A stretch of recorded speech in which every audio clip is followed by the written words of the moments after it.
Olá! Hoje a gente vai mergulhar fundo num texto antigo que, olha, parece que foi escrito ontem, o capítulo 30 de Provérbios. É uma jornada fascinante, guiada por uma figura chamada Agur, que nos dá um verdadeiro mapa para uma vida com mais equilíbrio, humildade e, acima de tudo, propósito.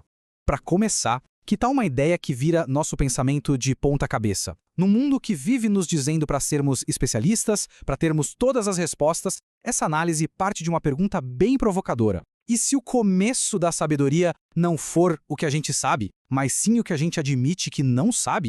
E é exatamente aqui que a figura de Agur entra em cena. A jornada dele, e a que estamos prestes a fazer, começa com uma confissão bem surpreendente. A ideia não é acumular conhecimento logo de cara, mas primeiro esvaziar o copo, sabe? Reconhecer os nossos próprios limites. E olha só a declaração dele. É de cair o queixo, na verdade. Agur, considerado um sábio, começa dizendo, basicamente, gente, eu não sei.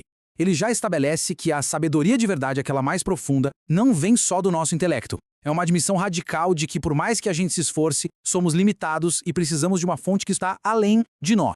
Então, a grande sacada é essa. Humildade, nesse contexto, não tem nada a ver com fraqueza. Pelo contrário, é a condição essencial para a gente aprender de verdade. É a porta de entrada. É a decisão consciente de olhar para além do próprio umbigo em busca de direção. Ok, beleza. Se a gente parte do princípio de que não sabe de tudo, a pergunta óbvia é: e agora? Onde a gente encontra a verdade? Agur, então, sai dessa confissão de ignorância e parte para a busca de uma base, de um alicerce que seja realmente sólido e confiável. A resposta que o texto apresenta é que a palavra divina é pura, sem falhas e atua como um guia que protege. Essa metáfora do escudo é muito poderosa. Não se trata só de uma fonte de informação, mas de uma defesa, um lugar seguro no meio de tanta confusão e opinião por aí. Isso, claro, tem um lado super prático, não é só teoria. Significa ler o texto com respeito, sem ficar tentando torcer para que ele se encaixe nas nossas ideias. Significa usar essa palavra como um filtro, uma lente mesmo, para buscar clareza e tomar as decisões do dia a dia. Agora a gente chega numa das orações mais humanas e pé no chão de toda a Bíblia. Agur faz um pedido por equilíbrio. Ele vai direto no ponto daquela tensão que todo mundo sente entre ter de menos e ter de mais. O legal de ver isso assim, lado a lado, é perceber como Agur entende que os dois extremos são perigosos. Tanto a pobreza quanto a riqueza trazem seus próprios riscos espirituais. A pobreza pode levar ao desespero, a fazer o que é errado, e a riqueza pode levar à arrogância, àquela sensação de que a gente não precisa de ninguém, nem de Deus. O objetivo, então, não é ser pobre ou rico. É outra coisa. É viver num estado de dependência saudável, de contentamento. É o famoso caminho do meio, onde a fidelidade cresce porque a gente reconhece que cada dia é sustentado por uma provisão que vem de fora. Beleza, a gente viu o caminho da sabedoria. Mas e as armadilhas, os obstáculos?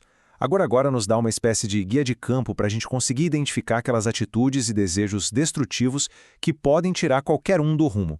Ele aponta para umas coisas que, são super corrosivas, sabe? A arrogância de quem se acha melhor que os outros, a hipocrisia de quem paga de santo, mas por dentro tá tudo sujo, e a crueldade de quem se aproveita dos mais frágeis. São sinais de alerta bem claros, piscando em vermelho. E o alerta não para por aí, não. Agur usa umas metáforas muito fortes para falar de algo que, vamos combinar, todo mundo conhece bem.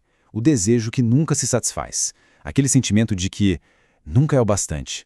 A primeira imagem que ele usa é a da sepultura. É meio sombrio, mas faz todo sentido. Ela nunca fica cheia. Tá sempre pronta para receber mais. A segunda é o ventre estéril. Representa aquele anseio profundo, existencial, que às vezes parece que nunca vai ser preenchido. Em terceiro, a terra seca. Pode chover o quanto for, ela absorve tudo, mas nunca chega ao ponto de dizer, chega, já deu. E por último, o fogo. Essa é a metáfora perfeita para o desejo, né? Quanto mais lenha você joga, mais ele queima, mais forte ele fica e mais ele quer. Juntas essas quatro imagens são um aviso muito sério sobre o perigo de ter um coração que nunca encontra paz, que nunca está contente. Ok, vamos respirar um pouco e mudar de perspectiva agora.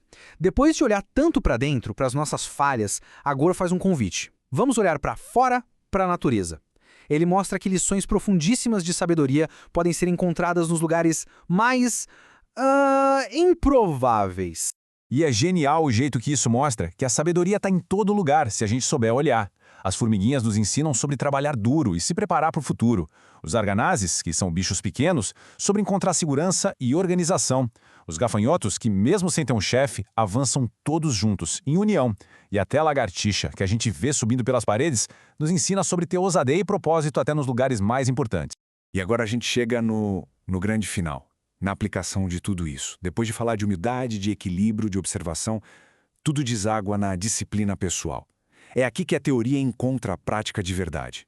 Aqui descreve aqui uma sequência que é dolorosamente familiar para todos nós, né? Tudo começa com um pensamento bobo ou arrogante. Esse pensamento vira uma palavra atravessada, uma ação sem pensar. E o resultado? Conflito, briga, é uma bola de neve.